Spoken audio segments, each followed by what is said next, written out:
Good evening, Thurston parents. My name is Miss Leighton, Ivy Leighton, and I teach art here at Thurston. So I always say welcome to the process because art is exactly that. It's a process. Middle school is also a bit of a process, as I'm sure many of you are aware.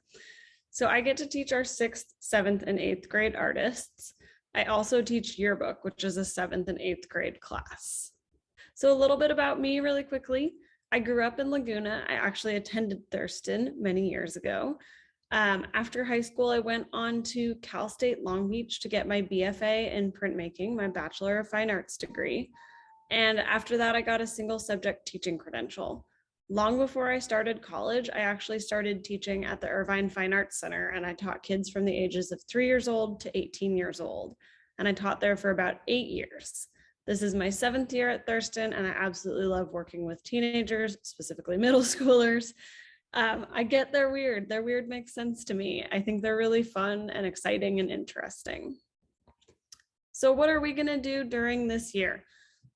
7th grade is a trimester. 6th grade is about a 7-week course, and then the students rotate into another art class or another elective class. So in all 3 courses, all students will learn drawing techniques. They will learn painting techniques. In all of the classes, we work with watercolor.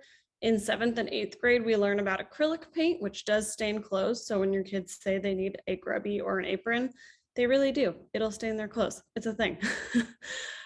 We love to work with mixed media, meaning we're using more than one material or media at a time, medium at a time.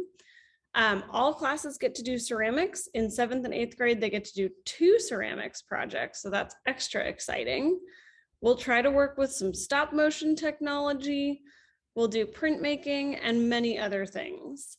In 8th grade class, because we have a whole semester, we get to work a little bit longer on different things, and I usually like to include things like fabric dyeing and working with other mediums that my other classes simply don't have the time to get to work with.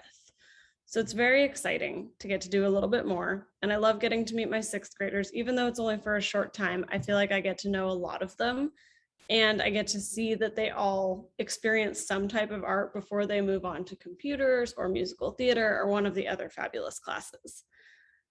All of the arts, visual and performing arts, we couldn't do any of what we do without the support of School Power and PTA. They help us so much in terms of getting materials, doing grants, all kinds of wonderful things. And I know that all of us are just endlessly thankful. How can you find out about what we're doing in class? Our Canvas courses will have each week's slideshow. So if you go into modules and you go to weekly slideshows, everything your students rather are going to be doing during class will be right there in front of you. On Instagram, I have an Instagram account for our school. It's called Thurston Art Squad. And I like to post videos and pictures of our students, what they're doing. And then I'll also post things from outside of school. If I go to see a museum or a gallery show, I try to show what's out there in the current art world. What are people doing? The best thing you can do is talk to your student, talk to your child, ask them about what they're doing in class, ask them about the artwork. If you can get them to explain the process or the vocabulary that they're learning about, it actually makes them stronger at whatever that process is. And it's really exciting to hear how they explain it. So a little bit of my teaching philosophy. I find that experiencing things and experimenting with things in art is the only way to truly get any better at it. Obviously, yes, practice is huge. Practice is everything. But even just trying new things is incredibly important. The only way to fail in art is to simply not try at all. I say the struggle is real because art's not easy. I don't expect it to be easy for them. I don't expect them to have an easy, simple time in which every single project comes naturally to them. Some of them may have certain projects that are really challenging for them. That's a good thing. In art, I feel like they struggle and they learn from those different mistakes that they make.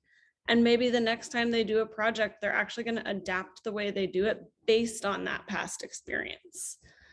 So a couple fabulous quotes. Art has the role in education of helping children become like themselves instead of more like everyone else. To me, that's massively important. I love getting to see how unique and wonderful all of our kids are. Creativity is allowing yourself to make mistakes. Art is knowing which ones to keep. So like I said, they learn through the struggle. It's important for them to struggle. They should. It's a good thing. So a little bit extra, why is art important? Obviously, I think it's super important for many reasons. It's a safe form of self-expression, which is massive in the teen years. We all know that they can be a bit challenging. Friendships can be tough. Art's a great way to let some of that out. Art helps us to understand history. Obviously, I think it's amazing. Duh. It's really important because it takes a lot of time and it takes a lot of hard work. We talk about how artists can spend up to 5 years working on a painting, and the kids are like, what? Are you kidding me? Yeah, it's huge. These kids learn to take their time. Each project lasts about a week to a week and a half, and that's plenty of time for them to actually sit down, calm down, and really take their time on the assignment. We learn about different cultures and time periods. Most importantly, it brings out creative problem solving, and that translates to all other classes and practices and makes our students that much stronger in terms of future potential for jobs and colleges. And I talk a lot about how important it is to look for creativity in other types of realms, because that's where all of the new things come from. Creative problem solving is innovation. So I find that that translates really well into many other courses. So that's all I've got for you tonight. Looking forward to hearing from anyone and everyone if you have questions. And I can't wait to keep working with your students.